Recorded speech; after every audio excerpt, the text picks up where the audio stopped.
it's really great to have you on the show. I'm so excited to talk about the Whiskey Bible. Here I have it in my hands. Um, Well, thank you for having me on. I and appreciate it. yeah, oh gosh, I can't wait. It was a read. It was so amazing. I love bourbon, so I was like, I can't wait to read and whiskey, all different kinds of whiskeys. But I have a soft spot for Oh, bourbon, so I was really excited to get to know all the history.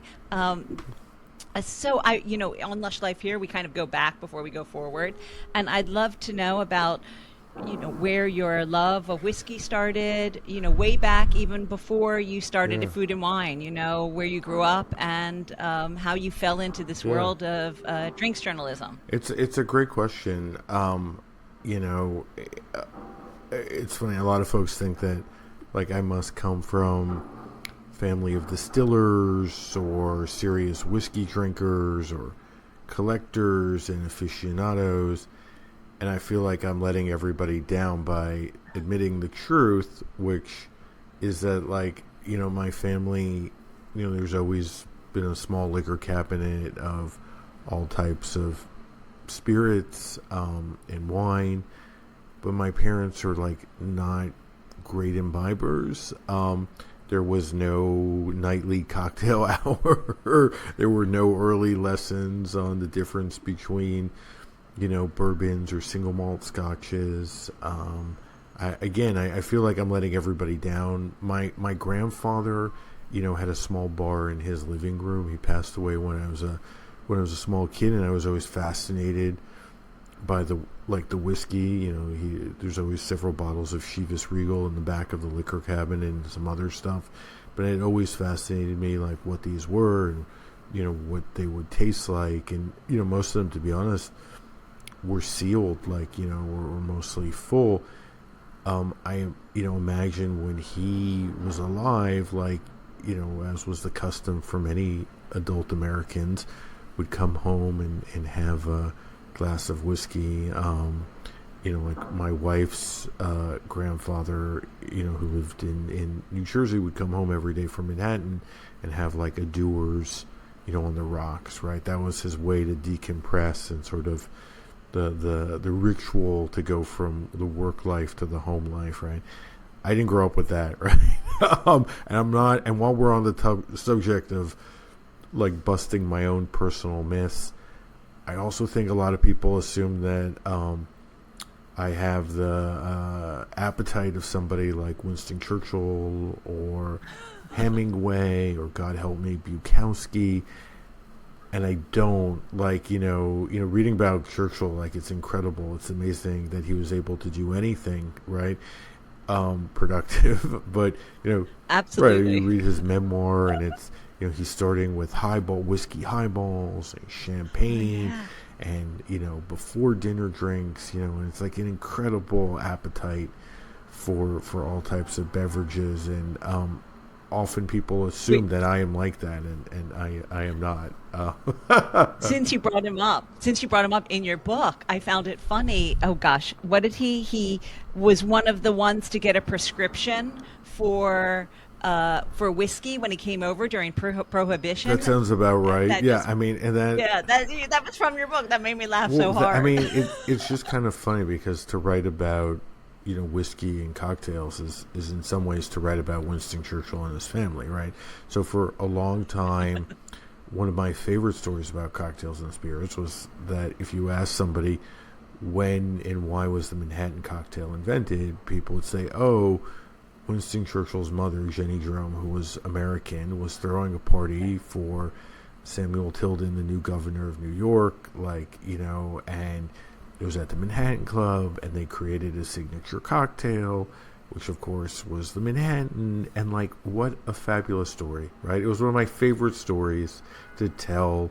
It's so, it sews together so many different incredible aspects of cocktails and spirits culture together neatly in a package, tied up in a bow, a gift, to all of us. Unfortunately, it's not true, right?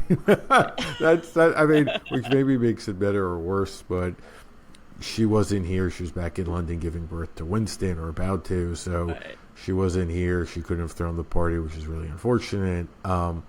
Maybe there was a party, but we don't really know the history of the Manhattan. The other thing though that Churchill really does do is during Prohibition, like, he's essentially controlling the Caribbean for the United Kingdom, and the U.S. is like, hey, there's a lot of rum runners and, boats carrying all types of booze from Europe and around the world coming from the Caribbean to the U.S., delivering alcohol, and that's illegal. Like, you must stop these boats. And Churchill was kind of like, cool, not my problem. Like, I'm not, All right. that's, yeah, no, like, that's your rule. I don't care. Like, I'm not stopping these boats. Like, I have no jurisdiction to stop them. Like, I'm not going to help you with your prohibition. So essentially, I mean, in many ways, it's thanks to Winston Churchill that, like, America wasn't bone dry. He's one of the major things that allowed booze to flow into the U.S., like, basically uninterrupted, was because he refused to stop these boats. The other time that he shows up, which is really interesting, Louis Rosenstiel, who's, one of these giant bourbon barons. Nobody really talks about him and his effect upon the industry that we still feel today. He started a company called Shenley, which was either the number one or number two liquor company in the world. They were always jockeying with Seagram's, the Bronfman, so sort of Shenley versus the Seagrams, who was the biggest, kind of like the Diageo versus Pernod Ricard of today.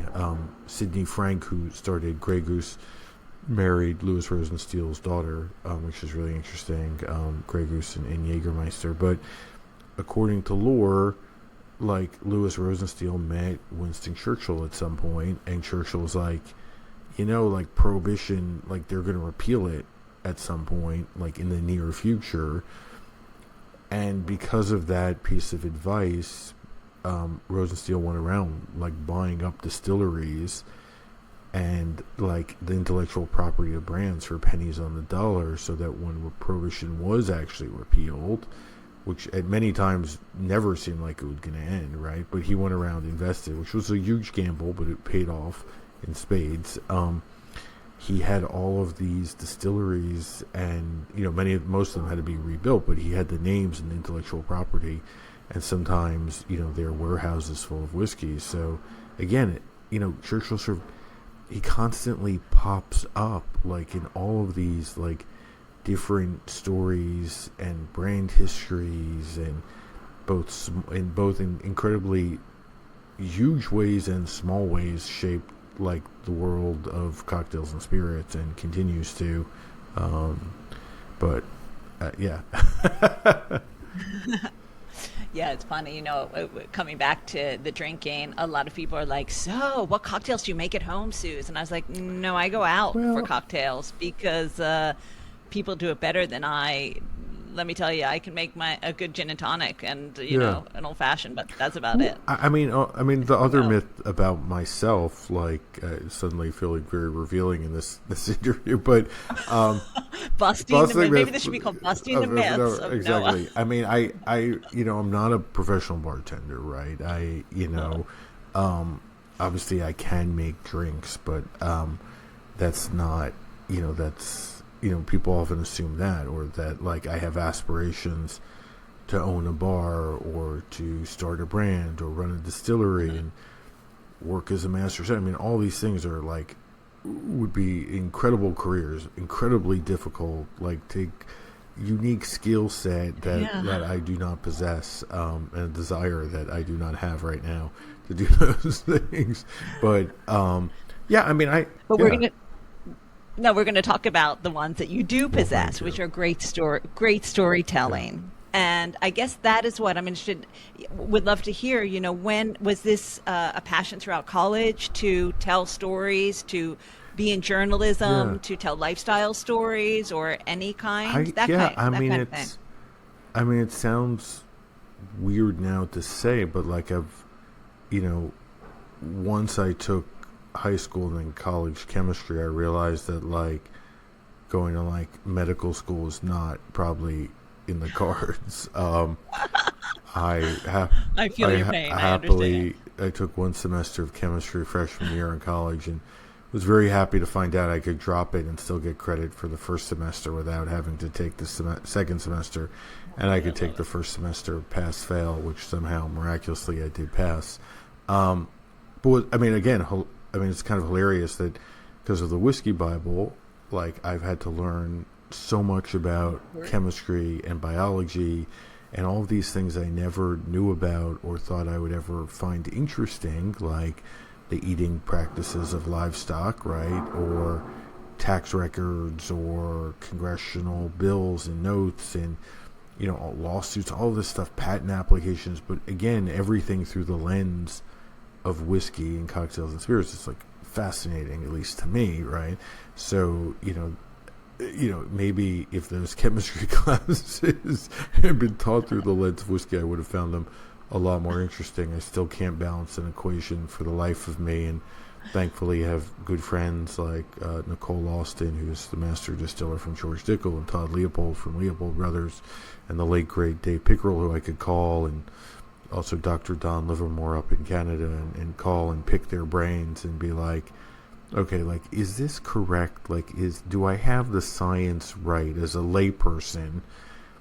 And then, like, they're usually like, yes or no, and then I'll keep going. They'll be like, no, that's, like, you've gone too far now. Like, but I feel like I represent the reader, right? Like, I know a lot more, but I do not have a master's or, God help me, a PhD in molecular biology or chemistry or wood science. I'm not, like, a arborist or forester, but I've looked into it, and can speak their language and kind of almost translate for the normal person whose interest level, is there's interest there, but it's limited, right? Like it's not right. And it's not going towards your GPA or you're getting test on it. So that it's okay. And I keep telling people, like, look, like, I don't really expect folks to read the Whiskey Bible cover to cover, right? I mean, it's over 600 pages.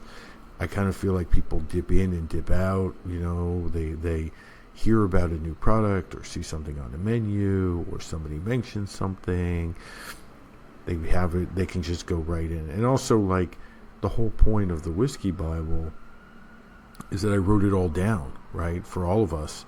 So, like, nobody needs to, like, commit all of this to memory, right? It's not like we have to memorize Shakespearean sonnets for some kind of final exam or something. Which was the way when I spent the semester in Scotland. The final exams, you would literally have to memorize quotes from Shakespeare to recall for your final exam, which was incredible. Boy. But this is not like that, right? So the whole point is that, like, if you can't remember, as most people can't, like, all of the different rules, and why should you, of the different rules of bourbon versus rye, or single malt versus Irish, it's all in the book, right? It's all written down. Like take a look at that. Right, exactly. And you can put Post-it notes in where you can't remember exactly where it is. So we will go into these a little later. You know what that reminds me of is that reminds me of my original copy of the Wine Bible, which I have over here, which still has my Post-it notes, right? The same. So, like, when I got Karen McNeil's Wine Bible 25 years ago or so, like, it was an incredible resource. It was the same thing. I was like, how was she able to get so much information into one book? And I was also so relieved that I wouldn't have to memorize all the minutiae of wine. And some of these things, I mean, even in the internet age, it's hard to, even, like, verify or fact check things, right? Because there are so many. I mean, yes, like, you can get all the information you ever wanted on the internet, but there's also a lot of wrong information, right? And it's sometimes incredibly hard to figure out what's correct and what's not correct, in particular when it comes to something like, the details of whiskey making or the history of a brand or a product. There's so much misinformation out there that, which is part of the reason why, Dave Wondrich and I did my last book, The Oxford Companion to Spirits and Cocktail. Dave was the editor. I was associate editor. Won the American Library Association's Reference Book of the Year, which we're pretty proud about, the Dartmouth Medal.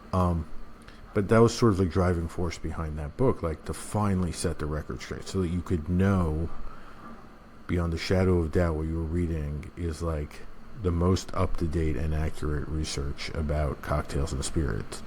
I see like the Whiskey Bible as sort of being a corollary in some ways to the Oxford Companion, in that, like, you know, that's like a pure reference book, right? We had entries from all over the world, from different people, from different experts. But the Whiskey Bible is more about like storytelling and context and connecting all the dots, and, you know, going down all those rabbit holes and exploring different theories, and you know, kind of the perfect book to ruminate over with a glass of few fingers of your favorite whiskey or a cocktail in your hand. Which I have been doing all week. Let's get into it. I mean, I told you before we started, was what I was hoping is we could kind of get into detail into the Whiskey Yeah. Bible. You've been interviewed on a lot of podcasts on the overall ideas of it and why it came about and all of that. And I thought we could be quite specific about, you know, the book, you know, the actual process of putting together Yeah. this book, you know, how to structure it, you know, how long it took, how Yeah. to structure it, what resources were invaluable. Because I see you're very good at being interviewed and talking. So I don't, you know, I will interject with certain things to push you along. But I see that once you get started, you're good at going and telling the stories. You know, I've interviewed a lot of people, and some it's like, ooh, I'm going to really have to Right. push them. No, you have, like, we could be here for 3 It's hours. I can true. already tell. But yes, so kind of, Yeah. take me through from I know they decided they had a wine Bible, a beer Bible, and now they're doing a whiskey Bible. They Exactly. came to you to do Yeah. it. How kind of talk me Yeah. through the process of how you're, as a writer, and having just come off one Yeah. big, you know, huge book, like you said, to wrap your head around the actual Yeah. creation of this. I would love to hear kind of your I mean, playbook for that. You know, it's the type of project that, you know, I had such respect for Karen McNeil's Wine Bible. And in the beginning of 2020, January of 2020, an editor from Workman reached out, which publishes, my publisher published obviously all three of these books. And he was like, look, we had the Wine Bible. It's been a huge success, multiple editions. We did a beer Bible, which I think is now in its second edition. We want to do a whiskey Bible. Like, can we talk to you about it? And it's like, okay. And I think I look back at the emails. I still had them. It took me like all of like, I don't know, like 5 minutes. I like recounted acknowledgments to write back. And I'm like, yeah, like I'll talk to you about this. And at the time, you know, Dave and I we were wrapping up the Oxford Companion, but after that was, Dave had been in that project for 10 years and I'd been on it ultimately for 8 years. And we were finally in the home stretch, which was an incredible milestone that I wasn't sure would ever happen with that book. But we were finally in that home stretch when I got the call about this book. And at first I was like,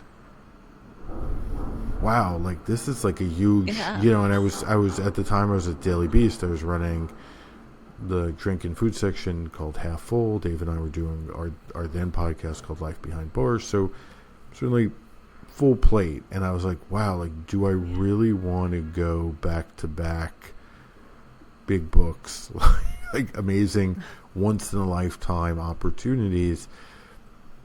I mean, obviously it quickly came to my senses. It was like, yes, this is an opportunity I can't pass up. And like, Yeah, it's hard to turn that right, down. and It just, really is. but, Yeah. but it was, I mean, in some ways it was incredible because they came to me. But to answer your questions, to bring it around, like, then it was like, okay, so now tell us what the Whiskey Bible is. And I'm like, oh, okay, like, you know, because most, Aren't you supposed to well, tell right, me? because most, I mean, it's sort of the reverse, right? Because the way that, you know, a lot of people, when I talk about writing books, and I've written several before this. My first book was The Business of Spirits, which is about trends in cocktails and spirits, which came out in September of 2007, and then The Art of American Whiskey, which is like a visual history told through label art and bottle design, which came out in 2015.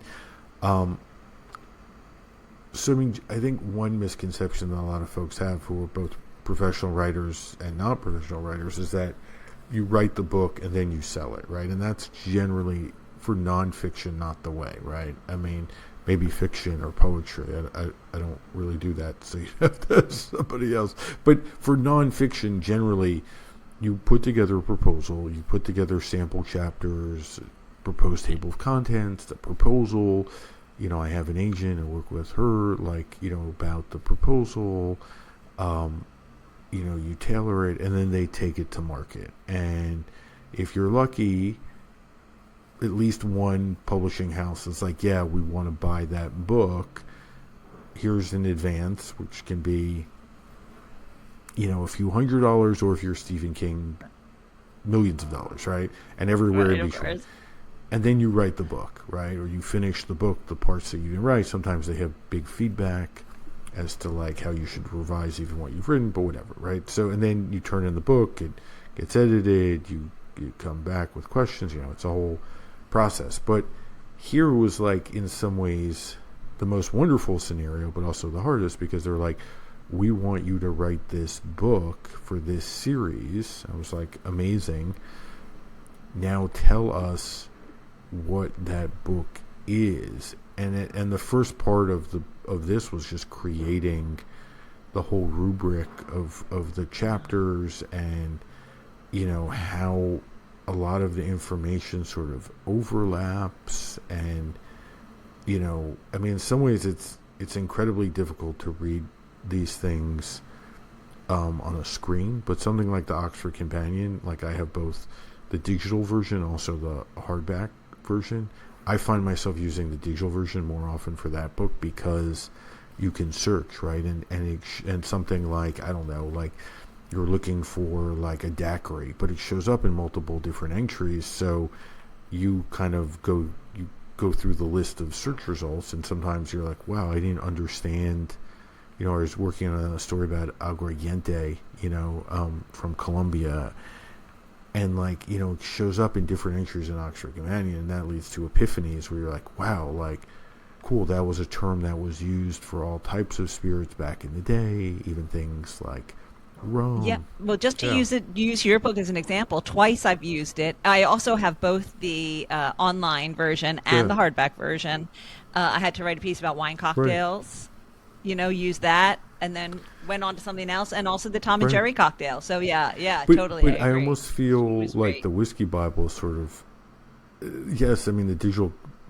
I'd love people bought both the hardback or the digital, or one, right? Of course. But in some ways, I wanted it to be a little bit more straightforward, right? So that I had the luxury of more room for different ideas or entries, so that you would know at the beginning of the American whiskey section that there would be a small cheat sheet for bourbon or for rye or single malt, that you'd get the history there. But again, but all of that stuff, even deciding I didn't want to do traditional tasting notes, right? There's so many books that have tasting notes, so many stories, so many resources.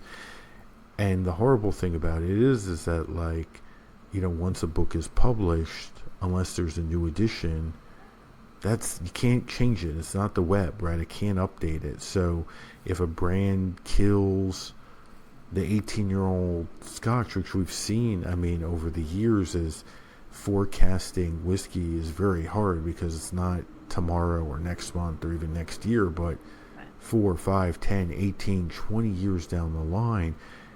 And sometimes the forecasting is wildly off. It has to be, right? It's cyclical, right? But trends come and go. And sometimes, they have too much whiskey, sometimes too little whiskey, right? So that definitely affects people's portfolios.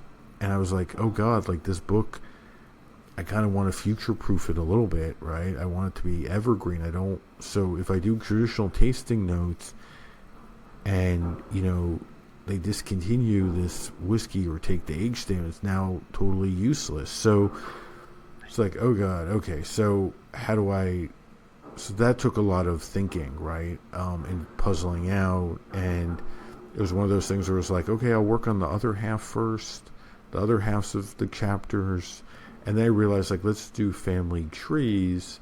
we sort of tell the story of the larger conglomerate that the owner of the portfolio, like a Jim Beam or Suntory or Diageo and Pernod, which again, most people like outside of our liquor bubble don't really know what they are and don't understand that the same parent companies can own dozens and dozens of brands, or that the blenders, Scotch blenders, own dozens and dozens of single malt distilleries, and it's how it's always been, right? So Right. I decided to do these so-called sort of family trees that sort of told more about the history of the brands, the house styles, like important things to know. And that way, if somebody got you a bottle and somebody says to you some of the most horrible things anybody could ever ask of you is, why did you buy that? Like, why are we drinking this, right? And nobody knows the answer, right? And for food, we'd feel like super confident to be like, I love Italian food. Like, why? What do you care if I'm eating pesto pasta, right? But for whiskey or cocktails and spirits, we're so worried. And so it's like, what is that? Why do you want that? And be like, I don't know. Like, so here, like, people would have, like, even, it would help them understand their favorite things that they like to drink, and also find new things and understand how things sort of come together. So that was the hope. But again, all of that, to your question, took a long time to figure out. Like, yeah, this is the rubric that we're going to do. And I truly believe the hardest part about writing a book is finding time to write the book, right? Like, there are a lot of people with good ideas for books, but like really sitting down, finding that time to write the book is really, really hard. Most people, busy lives, right? And making that commitment is the hardest part. But what makes it somewhat easier, at least for me, is to break those sections down, right? This is a behemoth of a book, but like, how do you wrap your head around it? And that way it's to break it down into digestible sections, right? That one can wrap their head around. Because otherwise it's way too overwhelming, right? To try to write everything. So in some ways, creating all of the kind of the same format generally for the different chapters helped me write the book and like kind of figure out how to separate and feature the different like information. Yeah, just for those who haven't seen it yet, it's broken down into places. So there's American whiskey, Yeah. Scotch whiskey, Irish whiskey, Japanese whiskey, Canadian whiskey, and the rest of the world, really. And in between that, there are, as you said, the family trees and these wonderful inserts of smaller stories within the, I guess, a place, say American Yeah. whiskey, that you'll have smaller stories. Were those added, like here, from fire to steam, or smaller Yeah. ones, or about certain people? Were those ones that you just didn't know where to fit them in, or you thought they were such particular stories? Yeah, Was there a reason why you kept it out of or just to make it well, more lively on the page? yes, so, like, All of those. All well, of them. this kind of book, right? Like, it could be like New Yorker style, where it's just, pages and pages of columns of text, right? But, Right. most people, I think, would read 600 pages of that. So, you're trying to make it varied a little bit. Also, highlight and pull out certain key things. Sometimes it's, the design of the book, which sort of amazingly comes at the end, right? And you realize that certain things are going to work in that design, certain things aren't. But, I had ideas I created after I signed the contract with Workman. Like, I created a sort of overarching outline for the book, which included a lot of what made it ultimately into the book. Like, I have not looked back at that, but recently, but most of that actually made it in. But also at the same time, some of the ideas that I had in 2020 were completely different than the views that I have today after working on the book. And some of the things that you think, it's gonna, before I did my research, like I thought, okay, this is gonna play out like this, and it doesn't, or people leave the industry, or trends change, or styles change, and so it's, I mean, I was originally gonna do more profiles, like small profiles, which turned out to be actually like way harder and more problematic because people switch jobs, they sell distilleries, and I was just like, again, like, what's the point of telling somebody's story if they've now like totally exited the industry, right. And then they now do something else, like what, And are working for a tequila brand now instead of a right, whiskey or brand. even, but like, it was just like one of these, Or a right, or competitor just or like something. Yeah. or it turns out that, Those like, in my first book, The Business of Spirits, like I took,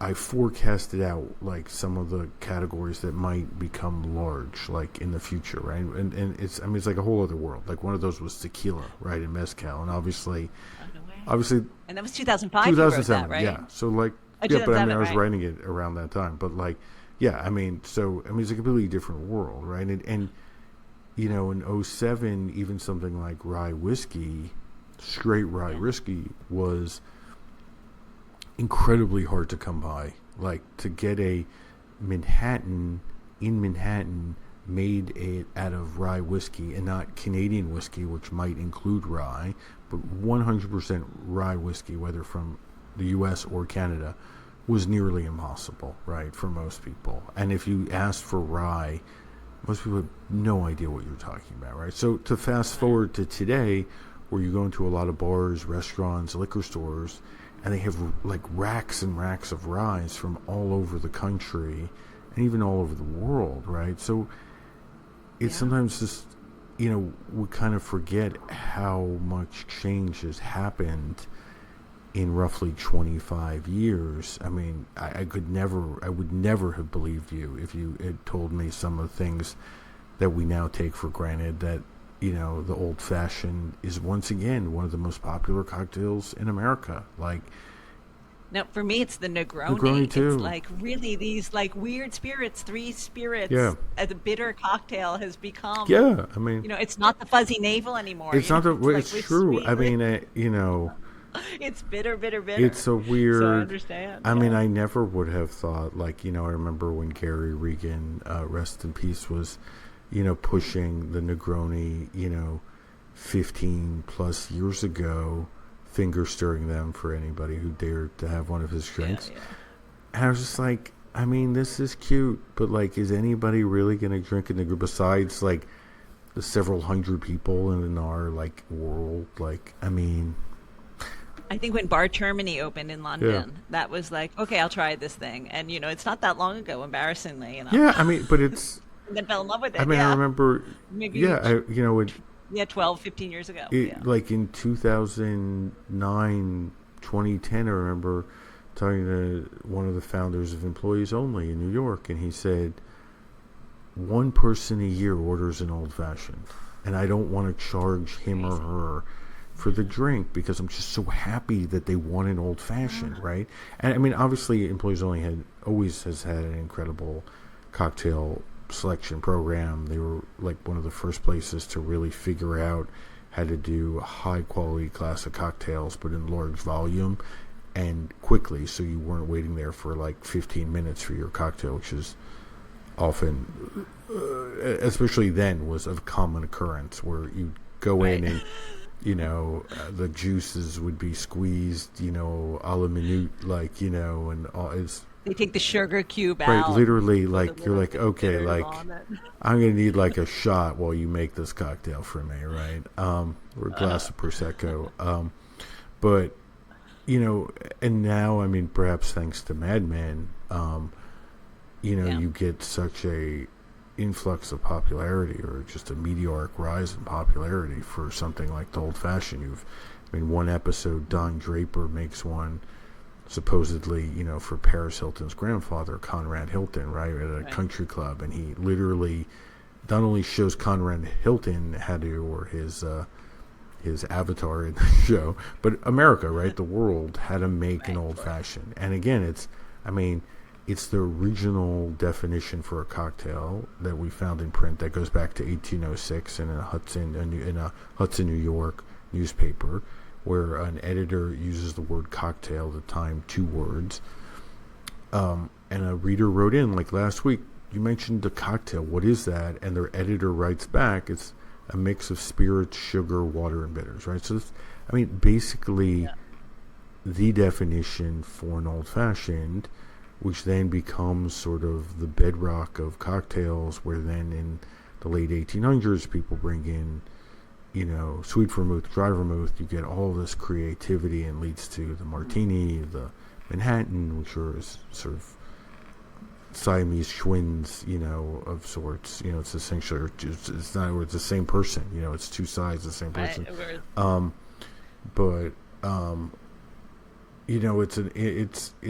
It's fascinating that, like, the old fashioned could fall so out of favor, and now people have very strong opinions about their old fashioned. And what a simple combination. Like, of course, adding sugar to whiskey is going to make it taste, much more appealing and approachable for many people, especially with bitters. So it's like, even working on this book from 2020 to now, just such cataclysmic changes. So some of those, some of the sidebars, as we'd call it back in the day, working for magazines and newspapers, those small boxes that would accompany the main story, some of them,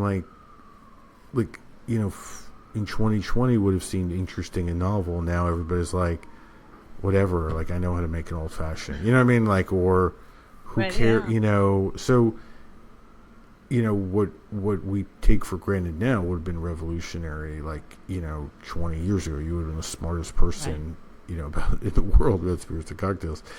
But, there's still plenty of stuff that I've realized, as I really dug in, and it was trying to tell all of these stories. It was often like, okay, like, let me just quote that document or that pamphlet, or find that source that everybody talks about, and then you go back to that thing and you realize it doesn't say that at all, and nobody's actually looked for it, and this is a far more interesting story than we ever realized, or this history is completely different but fascinating. And when I signed the contract for this book, I thought a lot of the research would take me around the world, right? Like, I'd have to spend, a lot of time on planes and boats and ferries and going all over the world to distilleries and archives and libraries. And obviously a few short months later, the whole world shuts down because of the coronavirus, because of COVID. But what was fascinating and made this book possible was that so many libraries, archives, research institutions went digital, right? And they allowed access to folks like myself that, I would never have had before without physically going. So I could search through, Harvard's library or Princeton's library or Columbia's library, all these other, there's this massive push for digitization, and maybe people had more time on their hands to do that because it was so labor intensive. Shout out to internetarchive.org. Yes, exactly. I think. All these archivists who were scanning in old newspapers and magazines, or even, I would find a book listed in their catalog, and I'd say, they couldn't, it was still a physical book, but they were willing to scan in part of it, not the whole book, but part of it.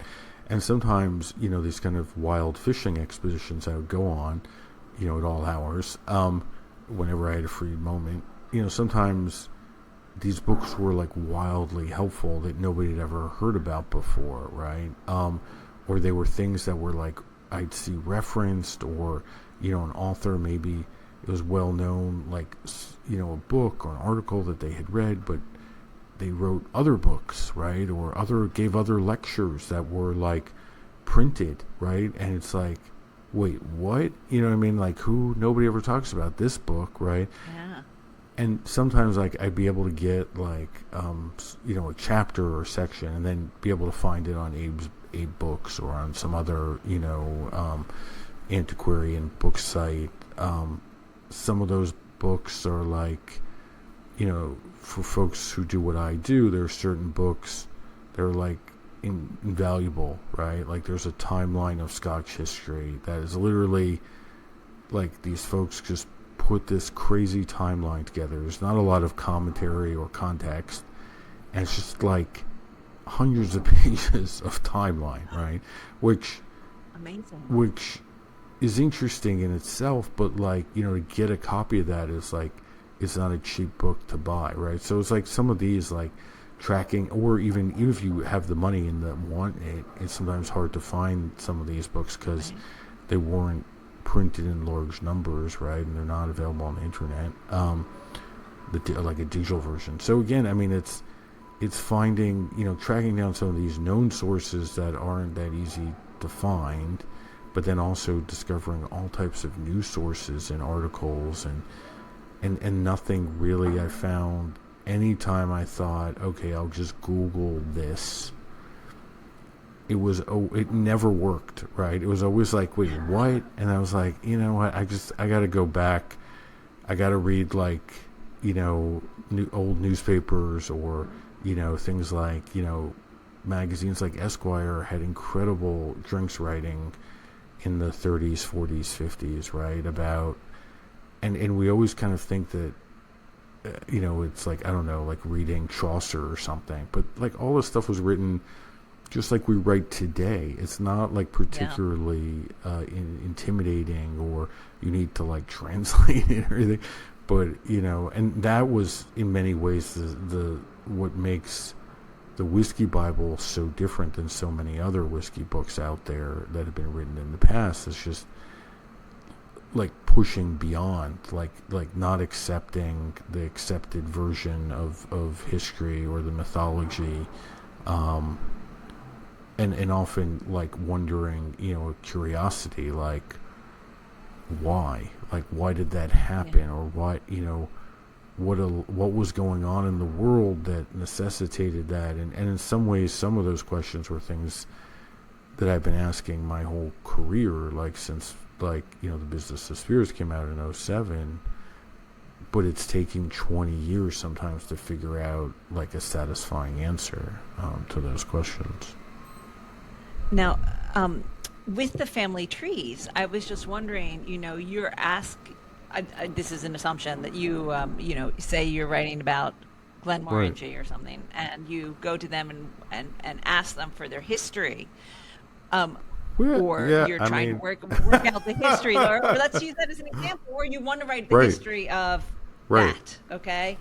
Was there a time when you were, now I'm so wrong, you didn't ask them, you were doing your own research. Did you find out things that the brand didn't know themselves? Well, and they have to rewrite their story because you found it out?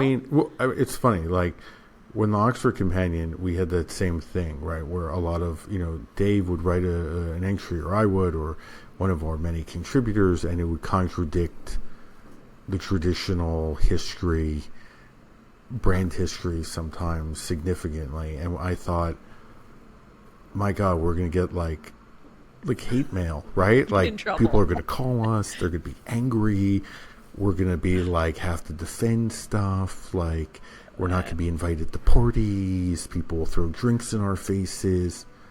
None of that has happened, right? And I'm not sure.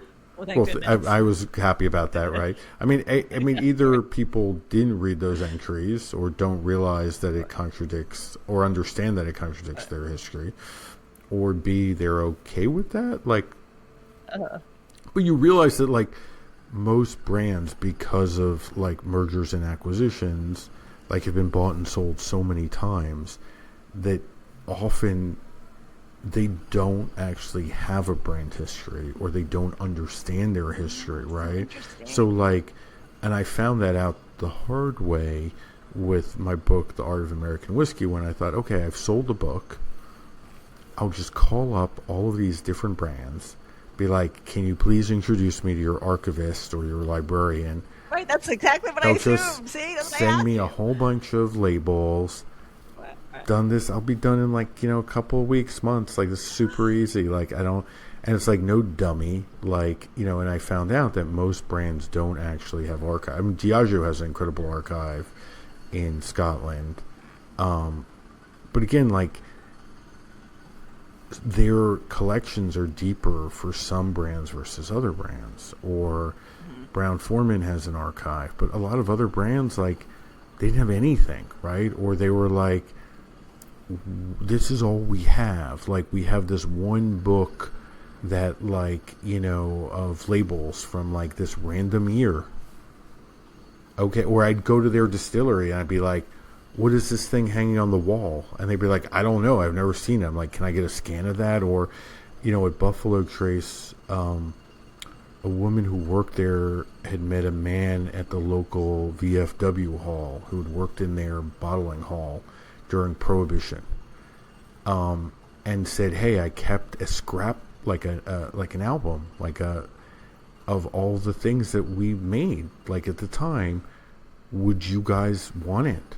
Like, I don't know what to do with it." And they were like, "Yeah, of course."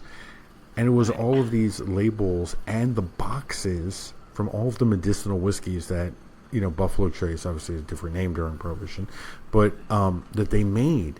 So like like that was just total happenstance. Like, I have no idea what I would have done if like that person had not come along at that moment, because at the time, like, bars and restaurants serving, or stores selling old bottles, it wasn't like there were like one or two thing. There weren't bottle hunters then. Right now, it would be a lot easier. Right. The same thing kind of happens during the whiskey Bible, where brands, PR agencies come and go, brands are bought and sold. Things that somebody thinks is correct suddenly become part of like the core value. And then you like look into it and you're like, no, like that's not, we're like, I mean, I think the Glenlivet is a really interesting example, which is like, has always been one of the most revered single malt Scotch brands, right? For Right. decades and decades. But also the history has been most misunderstood. For a long time, the brand would say they had the earliest distilling license in Scotland. Not true, right? That's not 1824 is not. I mean, there are people who had earlier ones. It's not true, right? And when you really look into that story, which is fascinating, is basically that George Smith, like in 1824, like the Crown finally offered a cheaper distilling license and like essentially lower tax rates, right? And a lot of looking back over whiskey history, very, very prosaic reasons, right? Like that people did things. Like, it's not romantic or glamorous or Right. sexy, right? And only like in the decades or centuries later that we put this like very romantic spin on these decisions. But at the time it was very practical, right? And at the time, George Smith essentially gets his license, and then later registers the trademark for the Glenlivet. But the Glenlivet, the name, was really like if somebody went to Isla and said, I'm gonna take the name the Isla malt," and then then basically he prevented all the other distilleries in that area from using the term Glenlivet, right? It's like if you took the name like the Manhattan whiskey, and every other distillery in Manhattan who wanted to say, we're from Manhattan, be like, you can't say you're from Manhattan. So they all sued him, right? And there's a compromise where he's like, the court's like, fine, you can call yourself the Macallan Glenlivet or Abelauer Glenlivet, right? But you have to have two names. Like, you have to have your name and then also your crown. That's why the Glenlivet is the Glenlivet, because he trademarked basically the name for this famous region. So it's like, if one champagne house had trademarked Right. the champagne, and was Right. like, we're the champagne, the rest of you can't use that term, which is incredible, right? And that story is not really told, and I didn't really understand that story until I started looking into the history of Glenlivet, and you're like, oh, like this is like a story of like somebody, an entrepreneur, seeing an opportunity, seeing like, his whiskey was undeniably like excellent, right? Having a great product, seeing a marketing, opportunity, a way to like out hustle his competitors. And it worked, right? I mean, it totally Right. worked. But that story over the next 2 centuries gets streamlined, mutated, and changed to the point where, like, even the story that Glenlivet tells, like, or has told in the past, like, isn't that story, right? It's not. And to tell that story, you need to, like, spend 10 minutes of backstory, right? So it's a lot Right. easier in a commercial or a press release to just say, we're the Glenlivet, like we're the first distillery, licensed distillery of Scotland, and the rest of the distillers are like, once again, furious, that they're saying this. Or, or you'd see, a lot of bottles or labels or boxes have dates, and you're like, what is that date? And it's Yeah. like you go back and you're like, this isn't like the date, and Dave Wondrich and I always talk about this, and his theory is that, like, at some point, in the late 1800s, when, like, and especially the turn of the century, when we, things like bottles come into vogue, right? Before that, bottles were very expensive. Most people went to a store and filled up a glass or a Right. flask, right? You'd reuse a jug. But at some point when, like, we had national brands in the US or in Scotland or UK, people needed things like the date that the company was founded, right? To look good. And you'd say to, like, somebody, hey, like, buddy, like, when was the distillery started? Like, I don't know, like 1742. Like, 1742, really? Like, yeah, I mean, I think, like, Yeah, okay, sure. That great. sounds good. And there it goes. And then, like, dummies like myself for years are like, this was founded, so, and that it was like, this, like, what? Like, this is just, either it was like way older or non-existent, right? Or, again, like, some of these things, like, you mentioned Glenmorangie. I mean, they're famous for their tall stills. They're the tallest stills in Scotland. They use a giraffe as their mascot, right? Why? Right? I mean, now, if you ask Dr. Bill Lumsden, who's, I mean, just incredible wealth of knowledge and so generous, has, with all of his knowledge, but if you say, like, why do you, what is the effect of the tall still? They can definitely tell you, right? It's a lighter, there's more reflux, it gets distilled more, which is basically what you mean. You get a lighter spirit because it's harder for the spirit to escape. So it's redistilled before it condenses into whiskey. But why? And it's like, well, we don't really know, but the answer is that everybody bought their stills secondhand. Maybe not everybody, but most people did, right? It's kind of what Anthony Bourdain, used to say. Open a restaurant, don't buy new pots and pans. Don't buy new equipment. Go to an auction. Like, buy used pots, and your pots and pans are going to be dented and burnt soon enough. So just buy dented pots Yeah. and pans. They're going to be a lot cheaper. You'll actually be able to stay in business, right? Don't buy a new stove, buy a used stove, right? Same thing. It's practicality. People are buying used stills.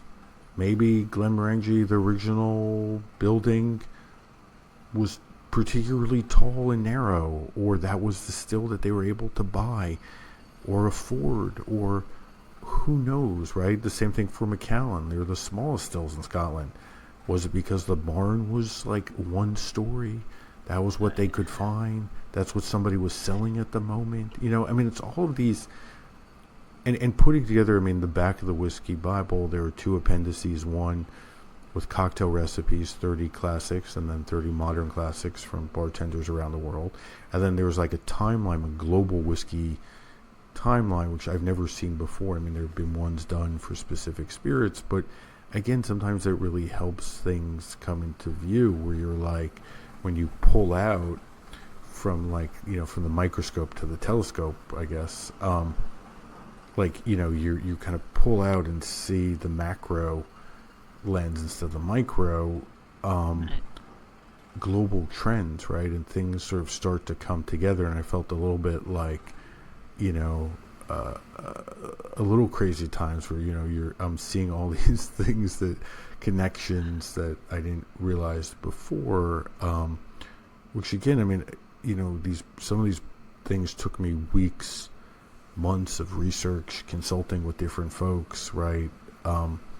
Making sure like it wasn't like actually like completely valid, because you can find stuff that's not accurate that was written 100 years ago that's not accurate, but sometimes some of these things are so contradictory to our current thinking, and then like you write it down and it's like maybe 2 pages of a whiskey Bible or page, and people read it and they're like, oh, that makes sense, and you're like, that took a month, like that epiphany took a month, like that paragraph took me like a week of my life. It's just kind of funny where it's like, cool, that sounds like, yeah, I believe that, like that makes a lot of sense. You're like, yes, like right, but I mean that's right, exactly. It's like to realize that's what happened, to sift through newspapers and to be honest, like this book, if I had written it 25 years ago, it would have been very different, right? I mean, no way to like sift through microfilm easily or read old newspapers without actually reading every word. So like being able to search through all this stuff is incredible, and just like how much has been digitized is such a night and day difference. Every day, every year there's more stuff, and some of I admit, like, I wasn't able to get to the bottom of every mystery. Like, we still don't know why bourbon is called bourbon, for instance, and we may never know. I mean, there are a lot of theories that seem somewhat plausible, like, but there's no, it's not an open and shut case, and there's no smoking gun, and we really know that, like, the term bourbon isn't used until fairly late, like 1820s, really. I mean, it's used for coffee and other products before that, and obviously the Bourbon Kings of France, but we don't, what happens in 1820 or around there where people are suddenly say bourbon, you think whiskey. We don't know. Maybe there was a Count de Bourbon who Who came over, knows? like the Count Right. Negroni, and Right.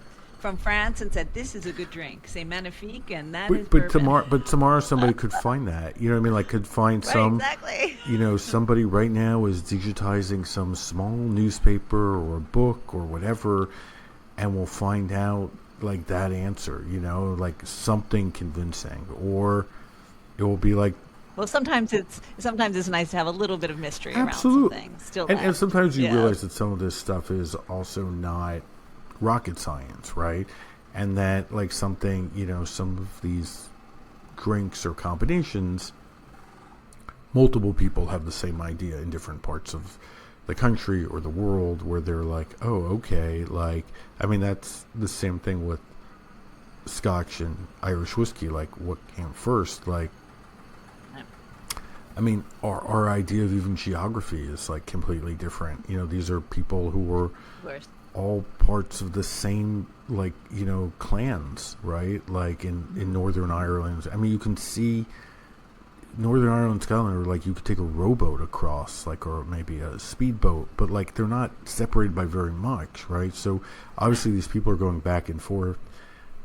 The ideas are being exchanged, but more importantly, what they were making had very little to do with what we now call whiskey. Like, I mean, it was a clear spirit that was flavored with herbs and botanicals and sweetened sometimes with raisins and honey, which sounds to me way more like gin, right, than whiskey. So, like, that evolves over centuries to our modern idea of whiskey, but sometimes, so often, we kind of, like, retroactively put our modern standards, regulations, expectations onto, like, history, right? And assume that, like, yeah, what people were making in Scotland, centuries ago is exactly like the rules of modern Scotch, or that whiskey was always more than 51% corn, and, like, I'll just, and in fact, Yeah. like, nothing, like, that's, I mean, there's,